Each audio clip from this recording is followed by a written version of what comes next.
Good afternoon. Welcome to the Heritage Foundation and our Lewis Lehrman Auditorium. We, of course, welcome those who join us on all of these occasions on our website. Remind everyone in-house, if you'll make that last courtesy check for all, that your cell phones have been turned off. It will be appreciated.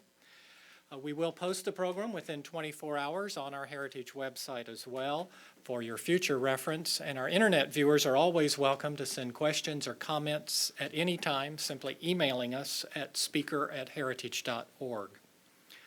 Hosting our discussion today is Becky Norton Dunlop, Vice President for External Relations here at Heritage. In that capacity, she oversees Heritage's strategic outreach and communications, both nationally and internationally, to conservative policy organizations, other leadership organizations, as well as policy activists and leaders. Prior to joining Heritage in 1998, she served as Secretary of Natural Resources for the Commonwealth of Virginia in the cabinet of Governor George Allen. She has also served significant roles in the Reagan administration as Deputy Assistant to the President for Presidential Personnel, Special Assistant to the President and Director of his Cabinet Office of Cabinet Affairs, a Senior Special Assistant to then Attorney General Meese, and Deputy Undersecretary of the Department of the Interior. She currently serves as a board member for numerous public policy organizations and associations dedicated to advancing conservative principles and policy, and is particularly interested in the study of the environment and energy issues. Ladies and gentlemen, please join me in welcoming Becky Norton Dunlop. Thank you, John. Thank you very much, John, and welcome to the Heritage Foundation. On behalf of Jim DeMint, we're always delighted to have impressive and important guests here speaking from our podium. We'd also like to welcome those who are watching by internet and will watch this later because this message that you're going to hear today from our guest is something that is worth repeating and having other people learn from his experience. One of the things I like to say about Greg Walcher is that he is a perfect representative of the number one principle of the American conservation ethic. People are our most important, unique, and precious resource. You know, if you have good people who are managing our resources or overseeing the management of our resources, who are committed to stewardship and good science, you already have a good winning combination. And Greg certainly meets that criteria. He is someone who is a principled leader who has actually put theories and principles into practice. And now he's written a book to talk to you about these particular areas. He's nationally recognized and respected as a leader in natural resources policy. I know that because I oftentimes run into him at various conferences where he's been invited to come and talk and present both from his experience in Washington as well as his experience in Colorado. He's now the president of the Natural Resources Group, which is a consulting firm specializing in energy, water, public lands, forestry, and wildlife. He served in the governor's cabinet in Colorado as head of the Department of Natural Resources and as president of the National Organization of Natural Resources Cabinet Secretaries. Previously, he had worked in the United States Senate as a senior staffer there for a decade, and also then spent another 10 years as president of Club 20, an association of business and local government leaders in western Colorado. He's run for office, which is a noble undertaking in these days. He won a 5-way primary, but came up a little bit short for that House seat. He writes a regular blog called Resources and Reality, but most importantly for today, he's the author of this book, Smoking Them Out. And this is a book from his perspective and his experience, the theft of the environment and how to take it back. Welcome to the Heritage Podium, Greg Walcher. Thank you. Well, thank you. That was quite nice, and I hope that you will be forgiven your shameless exaggeration, but I appreciate the chance to be here. I thank the Heritage Foundation for hosting me, and John and Becky in particular. Becky has has been something of a mentor to me over the years. As you know, she ran the Virginia Department of Natural Resources, similar to the job I had in Colorado. And she was there just a little bit before me, but I learned a great deal, not only from her personally, but also from her own Clearing the Air book about how the people of Virginia cleaned up their air and water in spite of the EPA. And it's a great read for those of you who haven't done that. I know that this is a bipartisan crowd or a nonpartisan crowd. The other day I was speaking to a strictly Republican Party organization, and so I was talking to them about the history of the Republican Party as it relates to the conservation movement, which, as you know, traces its history every stage of the century-long progress to the roots of the Republican Party every step of the way. And I was mentioning that and talking a little about the history of that, and had mentioned that the first set aside of public land that would be preserved forever at Yosemite was signed by the first Republican president, Abraham Lincoln. I had mentioned the first national park at Yellowstone that was signed into law by Ulysses Grant. And I had talked about the beginning of what we now think of as the first conservation movement, founded by Theodore Roosevelt and some of his Republican friends, Gifford Pinchot, John Wesley Powell, John Muir, and others. And my point was about what has happened to the Republican Party on those issues since then. But after the meeting was over, this guy came up to me who was a member of the Sierra Club, absolutely livid that I had dared refer to the club's founder and patron saint, John Muir, as a Republican. And I told him I meant no disrespect by it, but history is history. And, you know, the facts are facts, and he was absolutely furious that I would dare to say such a thing about John Muir. And I explained to him that during the Civil War and Reconstruction period of John Muir's formative years, that being a Democrat would have been unthinkable in the Wisconsin and Indiana of his youth. And I cited his lifelong friendship with Republican Congressman Merrill Moores, who helped create the Forest Service, and a couple of other relevant facts like that. But this guy absolutely would not have it. It was deeply offensive, he said, deeply offensive to equate the great John Muir with the party of James Watt. And I repeated that I was actually talking about the earlier party of Theodore Roosevelt, but he retorted, you cannot prove, he said, that John Muir ever voted for a Republican, and I demand that you stop saying that. And I was just thinking afterwards, that's actually as good an illustration as any about how contentious and nasty these issues have become over the years, where we have gone from virtually universal agreement to this divisive, angry, contentious, bitter, litigious world of environmental issues that we now live in. And it's just plain weird, honestly. The environmental laws were intended to be used for the environment, not against people. But that's where we are, and it sort of raises this question that I attempt to answer in the book, which is, are these environmental laws, the cornerstones of conservation and environmental protection that we all care about, simply being misrepresented by an overzealous system bent on enforcement to the exclusion of common sense? And my answer, sadly, is no. It's worse than that. This environmental movement has purposely been hijacked, literally stolen by an international industry of gigantic organizations whose agenda has very little to do with the environment. I call it the environmental industry, and I say that on purpose because today the environmental movement is not a collection of grassroots organizations that are locally based and who host hikes into Yosemite. Today it is a gigantic worldwide industry. The Sierra Club has a larger budget every year than any coal mine in America. So when you hear about these organizations fighting the big giant behemoth corporations, literally the reverse is almost always true.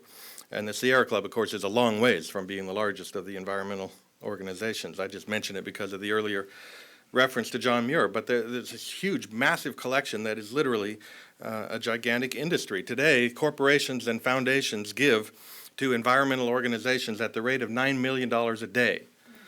And they've created this huge subsidiary industry of legal defense funds that file environmental lawsuits in America at the rate of 3 a day. It is a massive industry, and it has become so successful and so powerful and influential that just about any idiot can stop just about anything, anywhere in America. And these are not just any idiots we're talking about. So what is it all about? What is all this contention and litigation leading to? This is pushing us in the direction of becoming the first nation in the history of the world to adopt policies purposely to ensure its own decline. And if that sounds melodramatic to you, I just would ask you to consider that we are adopting as a nation policies designed specifically to try and encourage the next generation to have a lower standard of living than ours, literally to travel less, to live in smaller and less comfortable homes, to give up their cars and other modern conveniences, to stop producing, manufacturing, and especially consuming. And we're heading in this bizarre direction because of the dubious theory that somehow our pursuit of the good life is destroying the environment, if not the very planet itself.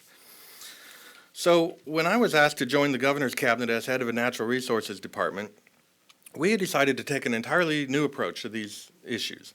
And it was based on our experiences during the campaign that are not unique, and many of you involved in campaigns have seen the same thing before. You know that environmental issues are hugely popular with the public. The public overwhelmingly supports environmental protection and preservation and conservation and so on. And yet, everywhere we went in the campaigns, especially true out west, but out here too, these issues come up and people are angry about them.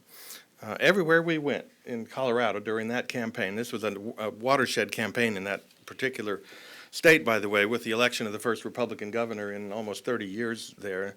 And everywhere we went, people brought up the Endangered Species Act and forest management and clean water concerns and people being ordered not to remove tires from their property because it was a wetland. All the silliness that you hear about now came up everywhere we went. So it just frankly kind of never made sense to me. I have known over the course of my life many of the top leaders of environmental organizations nationwide and in that state, and these are not dumb people. They drive cars. They live in houses made out of wood. God knows they use paper made out of trees. I mean, they're not. It just isn't possible that there are that many people who are that out of touch with reality. And I also have known lots of people over the years whose business was oil and gas and mining and minerals and timber and agriculture and water. These people don't hate the environment. In fact, some of the greatest outdoorsmen and nature lovers I've ever known were coal miners and loggers. So something about this us against them, black and white, yes or no, right or wrong, up or down mentality just never quite made sense to me. And so we decided to take a different approach. We started with the Endangered Species Act really for three primary reasons. One, because it's one of the most powerful laws ever passed. Some bureaucrat 3 rungs below anyone accountable that you've ever heard of can declare some species to be endangered, and that's it. That trumps every other federal law. It kicks in this whole body of law that supersedes everything else. Could even be a species you've never heard of before, and they're not required to prove to you that it exists. It's just there's no appeal from it. There's no public comment period required, like with most environmental laws. It is an enormously powerful tool for land management. Secondly, we had the understanding that it's still enormously popular. It was in Colorado, and I've discovered since nationwide, it's an almost 80-20 polling issue that people support protecting and recovering endangered species. So the idea that it's just going to go away is pure fantasy. But third, the third premise, and most important of them all, is that the Endangered Species Act is one of the most dismal failures in the history of federal government. That we put species on the list, we never take them off. It's like the Hotel California where you can check out but you can never leave.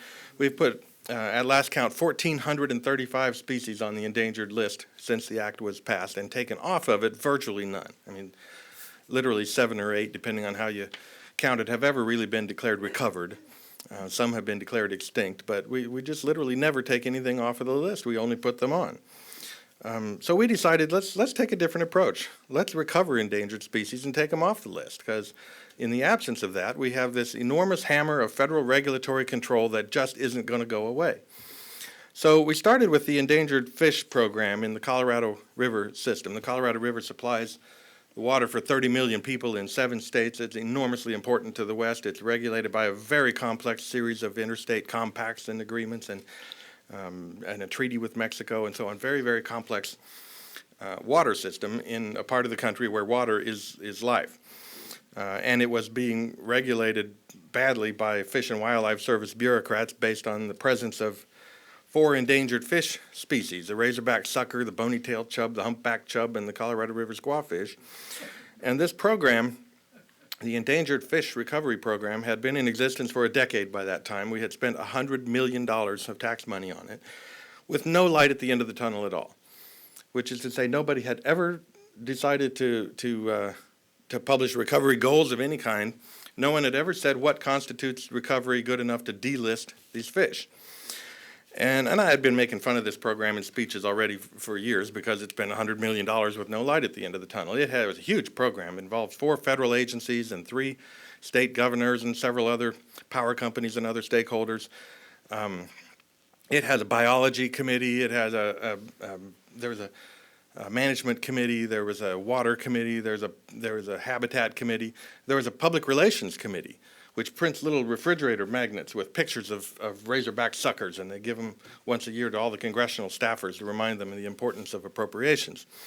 And it has a governing committee. And anyway, I'd been making fun of this program for years, but suddenly when I became head of the Natural Resources Department, because of some statutes on the books, I discovered that I was a member of the governing committee for this program. So I went to the meeting, my first meeting, and the first item on the agenda was a reauthorization of the program, which was set to expire in only a couple of years. And as you know, in federal terms, that's lickety-split. So we had to get our act together right now and do everything we need to do to be lobbying Congress and so on to make sure this program gets reauthorized. And I'm the new guy. I said, excuse me, but I want to talk about recovery goals and delisting criteria for these fish. Where are we on that? And there was a sort of stunned silence around the room. And they said, well, that's a long-term project that, may come later on, but it's very complex. And basically after you've been here a couple of years, you'll understand better. So sit there and be quiet was the sort of unspoken message of it. And I said, well, I don't think I want to do that because the goal ought to be to take these fish off the list, right? So what does it take to do that? And in fact, how many fish are there in the river? I said, that was, yeah. Okay, so they told me I was gullible, and I believed them. It was the most bizarre set of meetings I've ever been in, where they said literally, we cannot publish recovery goals for these fish. And I would say, how many fish are there? We have no idea. How many did there used to be historically? We have no idea. I said, well, how do you know it's endangered if you don't know how many there ever were or how many there are now? How can you tell it's in danger? Some species have always been rare, right? So how can you tell? It's, ongoing debate like this. It goes on for 6 months. I'm giving you the shortened version of it, believe it or not. And so it gets to the point where they're saying, first of all, they retreat to the best defense of any self-respecting bureaucrat. We don't have the staff or the budget to figure that out. And so I said, well, we'll do it for you then at the state level. How would that be? We have 750 wildlife biologists on the payroll of the state, including the world's foremost experts in razorback suckers and bony-tailed chubs, and so why don't we do that for you? And they said, well, we can't have a state doing federal things. At one meeting, they even brought in a bank of attorneys to explain to us that would be illegal. We said, okay, well, then you publish them and we'll help. Well, we're not going to publish these recovery goals. And I mean, it finally got to where we had a legal hook that most situations like this you never have, which is that the reauthorization of the program requires the agreement of the 4 federal agencies and the 3 states who were a part of it. So we were able to say, recovery goals first, governor's signature later. We're not going to sign off on reauthorizing the program, which would have been disastrous for the West, by the way. But so there's a little brinkmanship involved. But we're not going to do it until you put out delisting criteria for these fish so we know where the light is at the end of the tunnel. And it got so contentious and so angry at one point, they actually demanded to know what I thought the recovery goals ought to be. I'm not a biologist. I just said, well, simply the goal ought to be to recover these fish to some naturally sustainable population, take them off the endangered list, and abolish this program, which would eliminate half the jobs in this room. And I said, if anybody here in this room has a different goal than that, I think they ought to stand up and tell us what it is. And the most remarkable thing happened. This is what I sort of think of as my aha moment. To a person all the way around the room, all of a sudden everybody started saying, well, absolutely, of course, you bet, that's the goal. Absolutely, that's what we've all been trying to do. You bet, we're for that. And it just occurred to me in that moment that this is the Achilles heel of this massive environmental movement that I'm talking about. Nobody is going to stand up in front, this is a huge public meeting, nobody's going to stand up in front of a crowded room full of people and say, you know, I didn't care about those fish, I just wanted to control the water and stop growth in the West. Who's going to say that? Nobody's going to say, I don't care about the lynx in the high country, I just wanted to, you know, close the roads and ban snowmobiles and stop logging and stop oil and gas and stop mining and stop grazing and stop. No one is going to admit to a hidden agenda. So it occurs to me, if you actually do the right thing for the environment, let's recover these fish, get them off the list, the public will be in favor of that, and that'll smoke out the agenda of these people who are trying to push something else. So we took $5 million of state wildlife funds, which even in a state government is nothing, and we built the first state-owned hatchery in America designed entirely for the production of endangered fish. And we said to the federal agencies, how many razorback suckers would you like? Because we're going to put them back in the river. And we raised them by the hundreds of thousands and put them back in the Colorado River, that we forced them to publish in the Federal Register recovery goals so that when they get to that certain point, they will come off the endangered list. That, unfortunately, is a tool that you just plain don't have with most endangered species listings in America. But it formed the basis for 10 years of activity in Colorado that was remarkable. We brought lynx back into the high country in a state where they never really lived. It wasn't really part of their habitat. We found out, this is the most high-profile thing we did because they were on the front page of the New York Times and they were in the National Geographic special about the Lynx Reintroduction effort there. You know, we discovered that historically, the total number of lynx ever documented in the history of Colorado was 18. And the last one was 1973. So, you know, 30 years ago, somebody trapped the last one. They were trapped. No, they're not extinct. They're plentiful in Canada and Alaska, but they were extinct in the southern Rocky Mountains. And they were extinct there for a very simple reason. They have really pretty fur. And so people trapped them, you know, to extirpation in that area. So we brought them back because there was a directive from the Forest Service, from the chief of the Forest Service in Washington, to all of the national forests to rewrite their management plans, all of them, because of potential habitat for a species that wasn't there. And they were going to do that and use that as a tool to close roads and ban snowmobiles and stop logging and stop mining and stop oil and gas and stop, you know, grazing and stop this and stop that. This is coming whether we liked it or not. So we said, all right, then let's put the lynx back in the high country, take them off of the endangered list, and thereby remove from the Forest Service that tool. So that's what we did. And what we found out, of course, was that every single thing the Forest Service said about the lynx turned out to be wrong. And keep in mind, as I mentioned this, that the Endangered Species Act does not require decisions to be based on sound science, or on good science, or accurate science, or peer-reviewed science. All it requires is the best available science. So we reasoned that whoever's in possession of the best available science will, at some point, dictate the outcome of the debate. So we said that should be us. So we went up and trapped a bunch of them in Canada and Alaska, put radio and satellite collars on them so we could follow them around to document their behavior, and reintroduced them in the southern Rockies. The Forest Service said that the San Juan Mountains were the very southernmost extreme of any place that a lynx would ever live. 4 of them promptly moved to New Mexico from there. They said that the population would fluctuate with the population of snowshoe hares because that's what they eat. But of course, we found, like any wild animal, they eat anything when they're hungry. They eat snowshoe hares, but they also eat other kinds of rabbits and other type of rodents, and they'll eat birds and eggs and, you know, whatever they can get. One of them died from the plague after eating a diseased prairie dog. One of them ate a little lady's dog named Fifi in Durango. You know, they go and eat whatever they want. They won't live in a place where there are people. They're very shy, and so they'll avoid any place where there are people. And we said, you know, well, this state has 5 million people in it. That's going to be really hard for them to avoid that. And of course, they were living right in the heart of the towns and cities all over western Colorado. They said that the lynx won't cross an open area bigger than 100 yards. This was going to be their tool for stopping ski area expansion. Because if you make a ski area run, then a lynx won't cross it and it'll interrupt their migratory routes, and they have all sorts of bureaucratic terminology for it, but basically a lynx won't cross an open area bigger than 100 yards. And we had, you know, 6 of them moved across the San Luis Valley to the Sangre de Cristo range. One of them crossed the Great Plains on the way to Waukene, Kansas, where it was finally trapped and brought back to Colorado. And the world champion of them all, one of the lynx, lived in Colorado for a couple of years and decided he didn't like it and went all the way back to British Columbia, where he was originally trapped.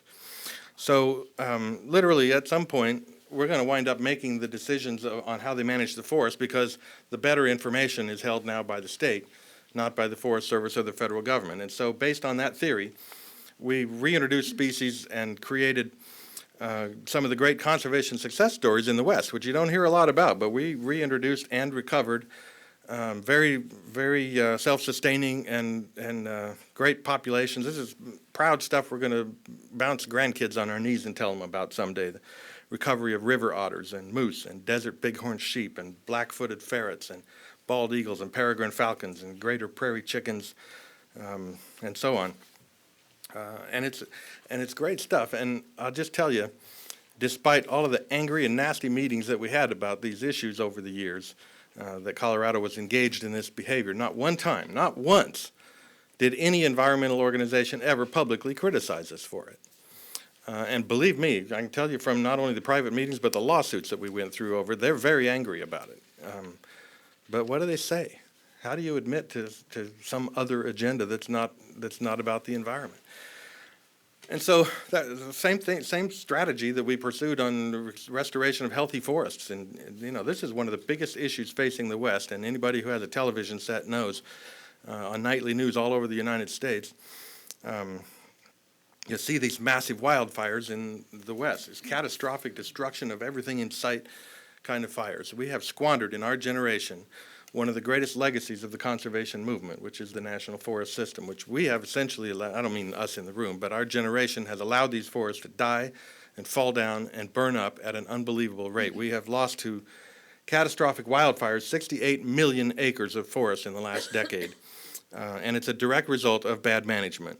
The U.S. Forest Service now estimates that there are 90 million acres of forest either dead or at risk of catastrophic wildfires in the Rocky Mountain West. That's the size of New York, New Jersey, and all of New England combined. And the arguments that we're having about it in the Forest Service meetings are not about how to restore healthy forests. It's all about the tools. It's land management stuff, same as it is with endangered species. It's how many billion board feet of lumber should we be cutting? You know, we've gone from 20 billion board feet a year back in the 80s to barely 2 today.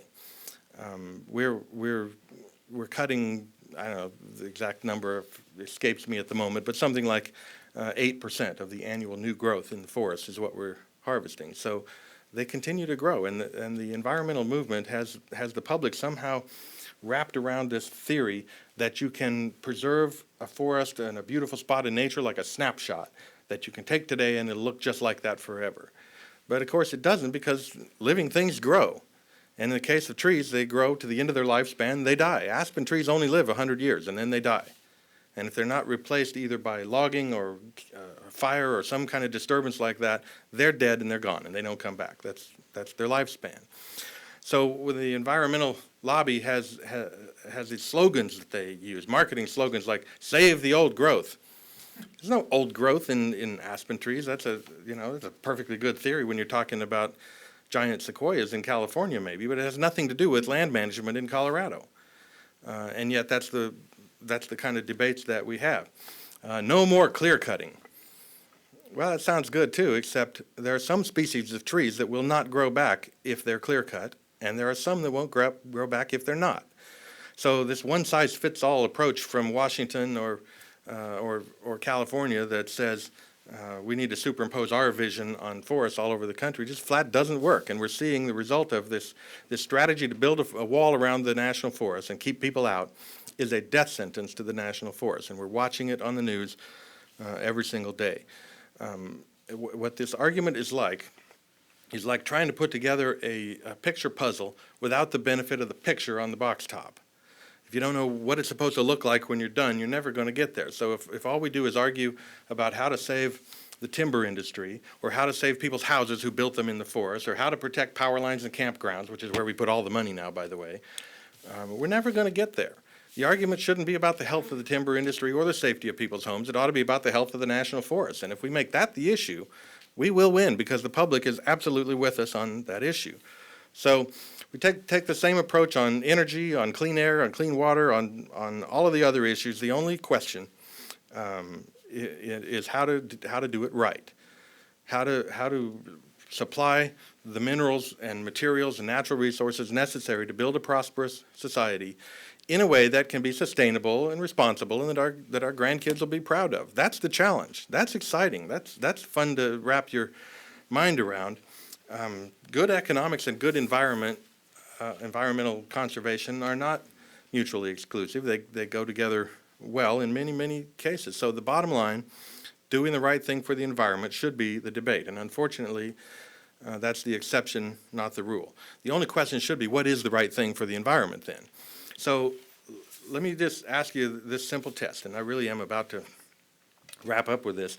When you hear an environmental debate, whether it's about endangered species or clean air or clean water or global warming or energy or forest health or whatever, ask yourself this simple question. Will what they're talking about actually improve the environment? Or will it even change the environment? Let me give you an example.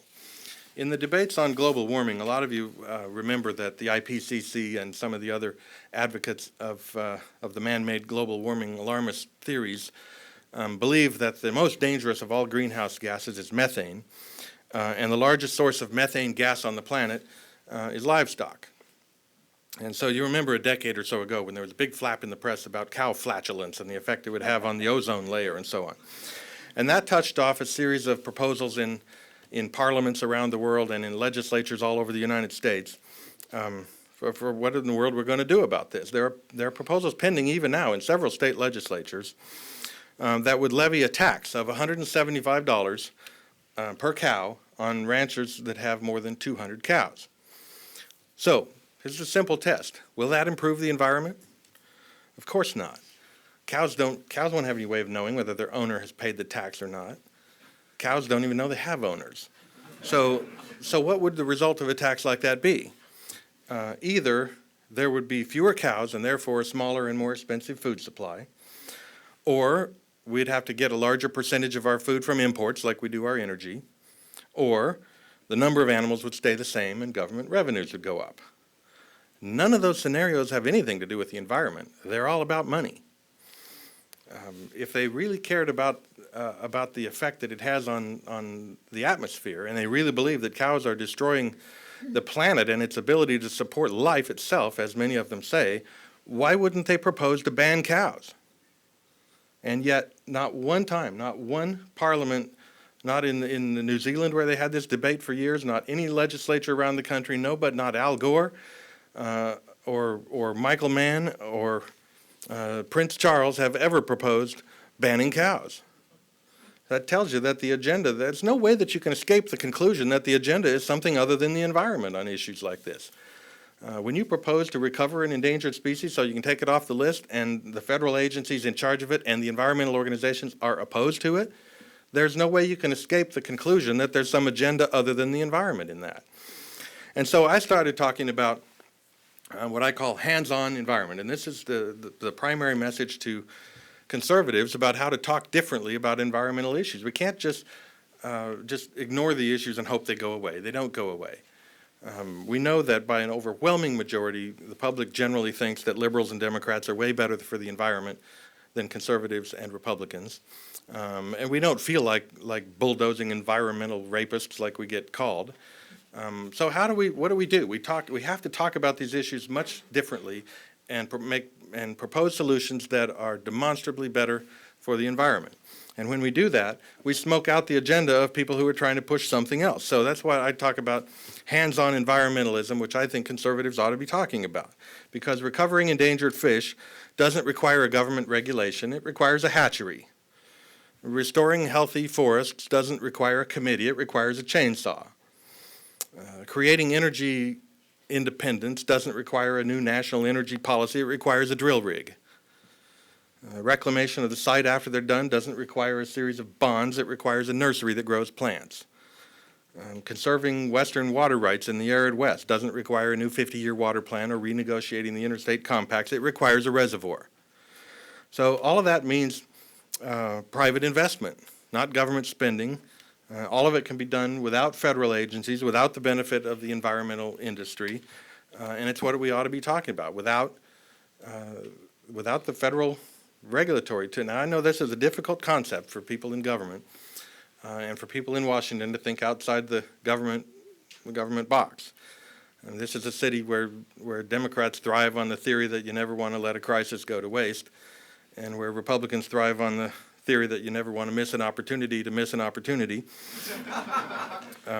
But there is literally a gigantic vacuum for leadership in the conservation movement nationwide. The movement that has become successful beyond the wildest dreams of Aldo Leopold and John Muir and the other founders of the environmental movement. This movement that is better funded and better staffed and better lawyered up and so on than anything they could ever have imagined, has at the same time it has reached that pinnacle of success become intellectually bankrupt.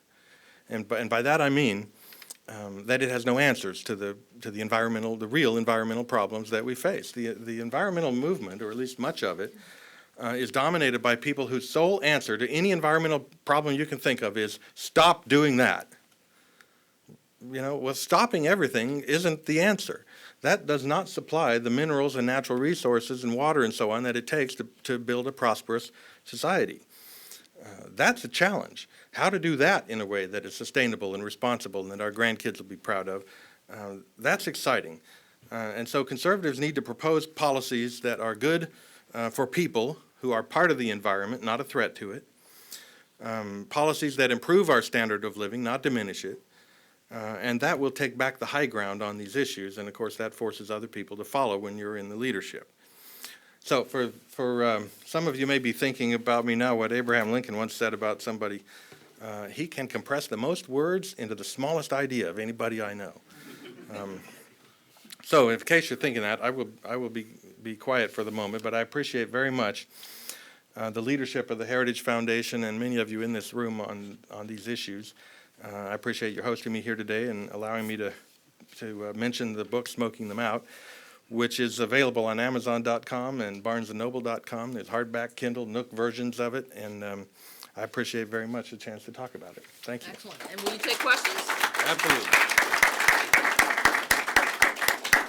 Well, thank you. Thank you so much, Greg. There were lots of principles woven in his remarks today, and he is going to take a few questions. So if you have a question, please raise your hand, wait for the microphone to arrive, and then please identify who you're associated with, what brings you here today, and then ask your question. Right down here in the front row, Andrew, we'll start with this gentleman. Good morning. My name is Manuel Rosales with the Latino Coalition, and I'm a native Californian, and I wonder of the unintended consequences that the environmental laws have, particularly in California when we had that issue with the minnow that basically bankrupted about 65,000 individuals and farmers in the state of California, in the Central Valley. So can you answer to those kinds of consequences? Well, thanks for the question, Manny. It is an issue that has faced people all over the United States, and I mentioned the specific examples in the Colorado River, but it's true in every state, and frankly, I think the solution is the same everywhere. If we really believe that a species of maybe a minnow in California or a snail darter in Tennessee or whatever it is, if we really believe they're endangered and that our lives are somehow diminished by the loss of the biodiversity that makes this country great, as I think it is, then we ought to recover them and get them off the endangered list, because otherwise the argument is what Manny's saying. You wind up with this horrible argument over the management of land and the management of water. It's everything in the world, whether it's about logging or mining or minerals or oil and gas or wind or solar or water or what. It's everything other than the minnow. We ought to make that the argument. If we want to win this argument and win in the court of public opinion, we make the real environmental issue the real environmental issue. So I think the solution's the same everywhere. Well, now, Greg, let me follow up on that and say, of course, we're both former state officials, and you made the point earlier that you had a great team of experts in Colorado. I think I had a great team in Virginia. Are the states interested in pursuing this, you think, writ large? I mean, we have 50 states in the country. We have endangered species, different ones perhaps in each state. Do the people in Colorado and Virginia, are our states unique, or do you think states like California might have a possible interest in having their game department looking after the critters in California? Well, when we had meetings of all of the DNR secretaries from around the country, it made for fascinating conversation at the fireside in the evening because all of the states face these same problems. But I must admit, honestly, there's a great deal of skepticism among state officials over their ability to actually move the ball down the field on these issues. Part of it is their concern that the feds just plain won't allow it. And part of the Endangered Species Act does prohibit the possession of endangered species. And so it makes it difficult for a private company, for example. I would say, just as an aside, some of the foremost experts of the world in forestry work for timber companies, not the federal government. Some of the great experts of the world in oil and gas technology work for oil companies, not the federal government. And that's true in any field. So, so if you're an oil company that seeks to drill in this sea and somebody's going to stop you because of the endangered polar bear, it might be a fairly easy thing to say, well, why don't I raise 5,000 polar bears and put them back out there then? And of course, the reality is the Endangered Species Act prohibits it. And there's a good reason for that, which is they don't want to recover polar bears. They want to use them as a tool to stop the oil and gas production. State governments have a little bit different angle in it because they can make legal agreements with the federal government and legal partnerships, as in the case of the Colorado River, where we were a part of a legal partnership. And so we could build a hatchery and raise species whether they liked it or not, and they didn't. But they couldn't really stop us from doing that, and that's true of state governments everywhere. But it's a hard sell to try and convince other states that they actually have the ability to do that, to make the government publish delisting criteria. It's really hard. The law doesn't require it. And I don't think we ought to be spinning our wheels in Congress demanding that they repeal the Endangered Species Act or even pass 1,000-page reforms of it, although there are plenty of things wrong with it, and some of our best allies in Congress have tried.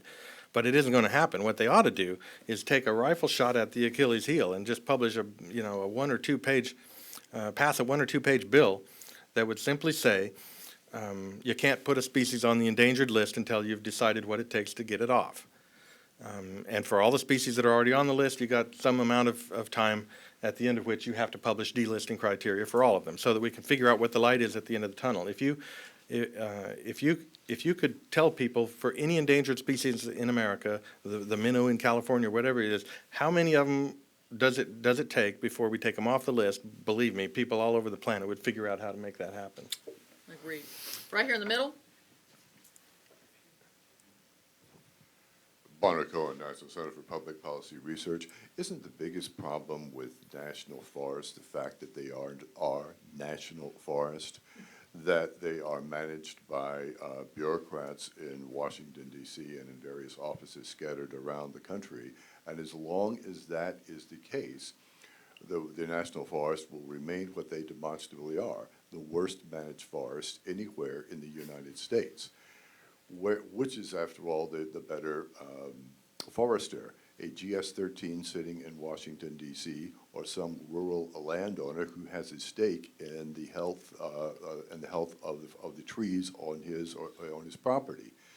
So for all of the good things that were done or tried to be done when the bill was passed around 10 years ago, the Healthy Forest Initiative, I'm sure you remember that, which did allow for some limited thinning of the trees, ultimately, as long as those forests are run by the federal government with bureaucrats whom we know work hand in glove with environmentalists on the outside to prohibit intelligent use of those forests and intelligent managers of those forests, we're going to continue to have the problems that you so eloquently outlined this morning. Thank you. Well, thanks. I can tell you're an adherent of the ownership society, as many of us are. Which is defined simply by George Will as nobody washes a rental car. The theory, of course, that people who live in an area and own the land take better care of it because their livelihood depends on it. But I actually think the problem may be deeper than just what you described. If all we did was change the management of from the U.S. Forest Service to the state Forest Service all over America, I'm not sure that we would totally solve the problem even then, or necessarily if we privatize it. We manage the forest with the wrong ideas in our head. And as I said before, without the picture on the box top, if we start with an understanding of what a healthy forest ought to look like, and I'll just, as an example, in the lodgepole pine forests of western Colorado or the ponderosa pine forests of the Front Range, in the natural condition of those forests, there would be around 50 trees per acre, and today there are between 900 and 1,000 trees per acre, plus all the brush and grasses and dense material that's just a tinderbox waiting to happen. That isn't natural. So what we've done, here's what's happened, just in a nutshell. In a state of nature, lightning would strike every 5 or 10 years and burn all that little stuff out, the little trees and so on, leave the big trees mostly alone. So you can go back and analyze tree rings and tell what years the fires were in and so on. That wouldn't happen if the tree died. But the big trees didn't, and fire performs a vitally important role. Except then when people start settling the West and have a dire need for the lumber, for railroad ties and mine timbers and houses and towns and so on, that lumber suddenly has great value. And so the purpose of the Forest Service for its first 100 years is to put out all forest fires no matter what. Well, that didn't result in this massive overgrowth of the forest still, because we replaced fire with this natural regime of forest thinning over the years that maintained the healthy forest and clean watersheds and supplied the material that the economy needed. But then a generation or so ago, logging became unpopular, and we essentially banned that in most of the national forests, and we replaced that with nothing. And so now the result is this huge, massive overgrowth, and we're arguing about these little details, as I said, whether or not we should spend a little bit of fire suppression money that Congress may appropriate every year in the red zone where people built their houses, or next to the campgrounds to protect them, or whether we should care about the health of the timber industry and the communities who rely on it for the jobs and so on. It's all these tools that we're arguing about, and I don't know that just changing the management alone would fix that. We need for Americans to rethink how we care about the public lands. And I'm just trying to start an argument, frankly, all over the country. If we can get people debating and arguing, disagree if you want, but if we can get people debating that issue, we'll be light years ahead of where we are now.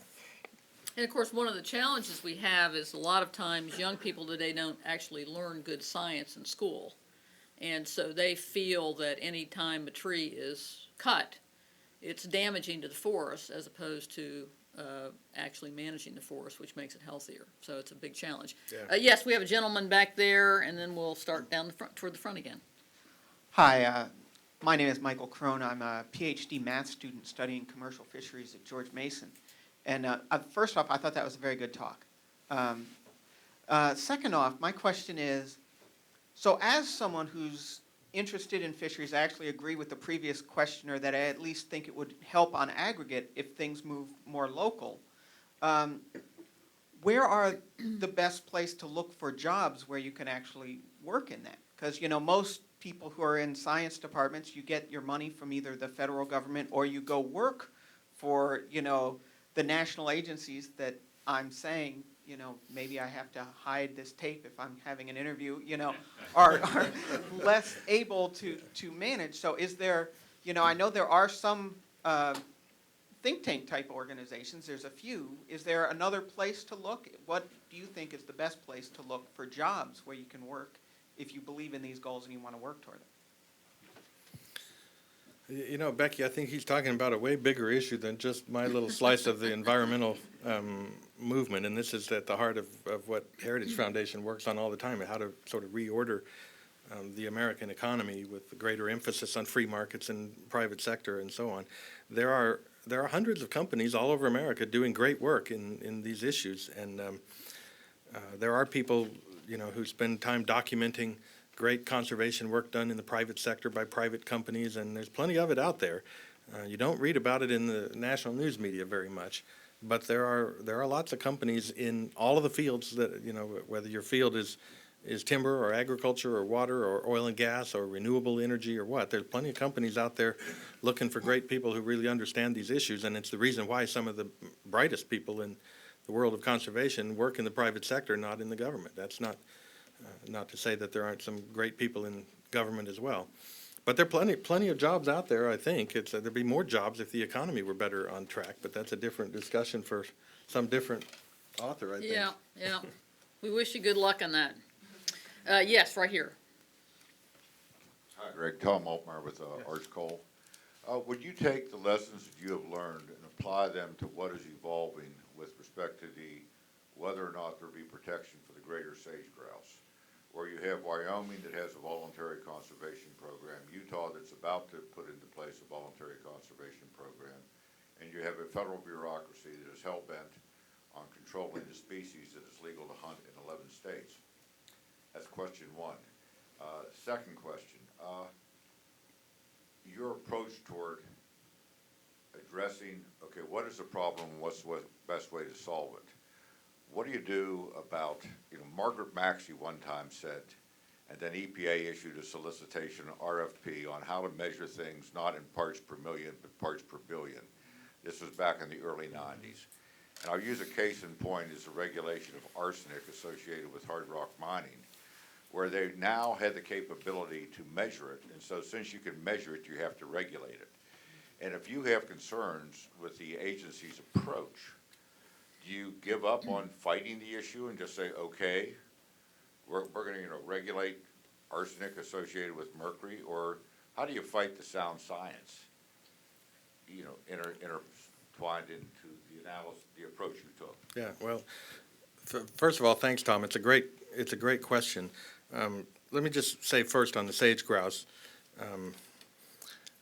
I can't add much to what you said about hunting them in 11 states while we still call them endangered in 2 or 3 others. And people in my state think of sage grouse as one of the great broken promises of all time, where we spent tens of millions of dollars putting conservation easements on old ranches in the Gunnison Valley and so on. And we've spent a small fortune protecting habitat with the understanding that the species would not be listed, so that the ranchers could count on, with assurances, was the term that Bruce Babbitt always used, with assurances, so they could count on the fact that it wouldn't be used against them later on. And of course, the ink is barely dry, and they put it on the list anyway, and then you wind up with this weird approach in different states. There are several species, including the lynx, by the way, where we try to get them to take it off the list in one state where it's absolutely recovered, whether they want to regulate it in some other state or not, and they won't do it. But with the Preble's meadow jumping mouse, it's only endangered in Colorado, but completely delisted in Wyoming.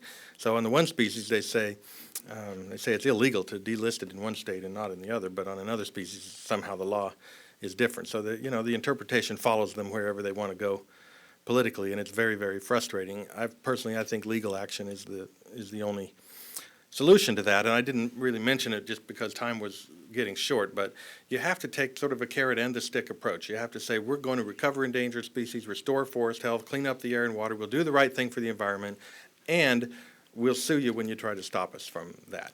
And you have to be willing to do that too. I think it's a really important part of the equation, and we did that in Colorado. We stopped them from putting the black-tailed prairie dog on the endangered list with the threat of a lawsuit, because many times these decisions are motivated by lawsuits or the fear of lawsuits, and sometimes you have to be willing to play that card as well. So we've done that. And on the issue of parts per million versus billion, and the technology just keeps getting better and better and better.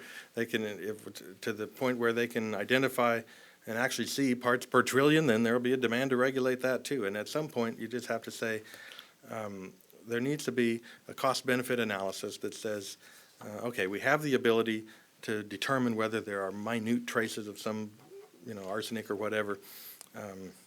Does that really mean that it justifies X amount of dollars that get spent and Y amount of dollars it costs the economy to regulate it? And at some point, we have to be willing to fight that battle as well. So part of it is doing the right thing for the environment, as is sort of my primary thesis in the book. Part of it is a willingness to fight the other side when they try to use these tools against people rather than for the environment, and that requires legal action and legislation and so on. So I didn't go into that in much detail, but it's clearly the political action is a part of the solution as well. But I just will sort of put the period at the end of that by saying the political action and legal action doesn't mean anything in the long term unless the public is on your side too. So if you're also doing the right thing for the environment, and it's well known and generally perceived that you're doing the right thing for the environment, then you have way more credibility to fight the other side when they're not. Okay, and did you have a question? Well, I did earlier, but he did address it. But I do have a comment Okay, if you'll bring the mic down here so this. Having fought the battles to save the lead industry, I remember back in the early 80s, EPA published a book on why they should ban the use of lead because it might exist in undetectable levels in the soil. And so that's what you're dealing with. But, you know, you really do deal with the kinds of things that Tom was talking about as to whether or not the presence of it is in a situation where it's bioavailable and can cause an injury to an individual. And that's a good, solid argument to make. Okay, I think we have time for one more, and I see a hand right here. Hi, Greg. Scott Cameron. So I've worked on endangered species issues for a Nevada senator, a California governor, and also in the Fish and Wildlife Service. My roots are in biology, and one thing that always struck me strange about the Endangered Species Act, there doesn't seem to be any proportionality between the genetic uniqueness of the organisms you're trying to protect and the amount of economic pain that the law inflicts. An endangered subspecies gets the same protection as an endangered, is the last representative of its entire family, for instance. Is there any hope of introducing some concept of proportionality into the operation of the law? Well, thanks. We remember Chick Hecht well and some of his work on that issue, and he wasn't alone. You know, Dirk Kempthorne fought this battle for years in the Senate, trying to figure out how to amend the Endangered Species Act to fix obvious problems with it, but it just dies of its own weight if the other side is able to paint you as anti-environment. If they're able to look at some bill you introduce and say he just hates Bambi, you lose. That's it. Which is why I keep saying, not that what you're saying is wrong, but it's why I keep advocating a very much smaller approach that doesn't seek to repeal or even grossly amend the Endangered Species Act, but to embrace it and to say, look, we all care. We don't want to have bald eagles and grizzly bears extinct, so let's make sure they don't go extinct. Let's recover them. I spoke. This is my last thing. The Endangered Species Reform Coalition held a conference in Denver right at the time that Bruce Babbitt was leaving the Interior Secretary's job, and he spoke there, and it was a great recital of all his wonderful accomplishments as Secretary. Including, he said that at the beginning he had told them we ought to put 1,000 new species on the endangered list, and that would enable us to enhance our use of management plans and habitat conservation tools. And they made almost half of that. They put 486 new species on the list while he was Secretary, and he talked about how they had 400 and some habitat partnership plans with private ranchers where they only had 40 when he had started, and so on. And then when he was done, I was the next speaker on the agenda, and he was still in the room at the time. He was not pleased at all with what I had to say, which was, how pathetic is it that we view our success by how many things that we call endangered? That ought to be viewed as a failure every time we say something's in danger of becoming extinct. We ought to declare it to be a great success when we take one off the list, when we said, by golly, we recovered bald eagles and they're no longer endangered. We should feel good about that. That's a success. Putting them on the endangered list wasn't a success. Taking them off was. And how pathetic is it if we view our success at the Interior Department by how many acres of private land we now control at the federal level? It's completely backwards and upside down. So I agree with what you're saying is wrong there, but I just think the better approach to it is to recover and do the right thing for the environment because it's what the public thinks this is all about.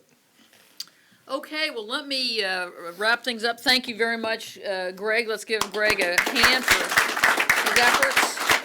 I do want to encourage you to pick up a copy of this book today, if possible. If not, Amazon has them available to you. Let me remind each of you that the Heritage Foundation is pleased to host people like Greg coming to talk about this issue. We've produced the American Conservation Ethic with some proposals on some of the major policy issues facing our country today. Endangered Species Act is one of those.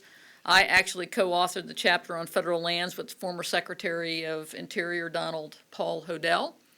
We take a little bit different take. We're actually for turning things over to the states and then letting the states decide how to best handle it from there. But be that as it may, I was a state cabinet secretary, so I was very proud of my team and eager to take the federal lands back. So again, thank you for coming. If you'd like a copy of the Heritage Study, please let our staff know. We'll be happy to get you a copy. And be sure to pick up Greg's book and thank him, please, once again.